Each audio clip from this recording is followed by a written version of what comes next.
So today's a very special day, guys. We are harvesting some of our gigantic Greek squash, is what I'll call them.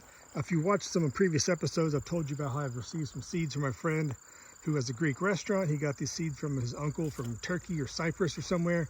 So we've grown them out for several years, and they are delicious. You put them in the oven, they just bake them out. They're super sweet, nothing but salt and pepper, have more of like an orangish flesh inside of it. But guys, this is the biggest one I've ever seen grow. I tried to pick it up, and size doesn't really, give it much of a justice here. It's just like size of a regular shoe compared to the size of this. It's got to be 3 feet long at least. It probably weighs 50 pounds.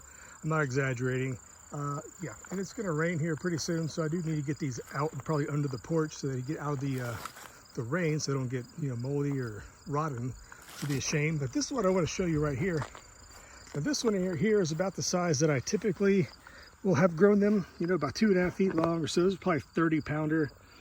This is about what you're going to expect. So this other one back here is just almost double the size, which is insane. So definitely saving seeds from that.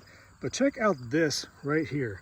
Now last year, or the year before, I guess, when I grew these, I had this, I'm just calling it the Greek squash. I'm not sure even what the name of it is. If you know what the actual name is, drop a comment down below. But this little guy right here, I grew Seminole pumpkins in the same area as this large Greek squash. And I'm thinking that they might have hybridized.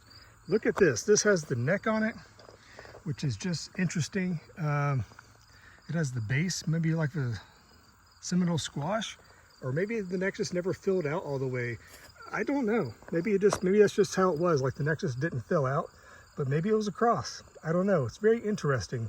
But yeah, this has been a fun little experiment. And inside the protected area here, I still have several of these giant pumpkins.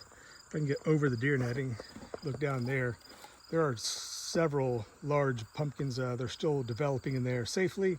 And the reason why I had to harvest these pumpkins out here outside of the garden is this. Now, all summer long, the deer did not mess with these pumpkin vines at all, which they typically never do, for that matter. But we've had such a prolonged drought that I guess they just got desperate enough. And regardless of how they taste, or if they're prickly or not to their liking, the deer finally just destroyed the leaves, and these pumpkins were not going to develop any longer. So it was my best interest to harvest them and get them drying out so they can be preserved while the other ones inside the fence continue to grow. Now, here's this one over here,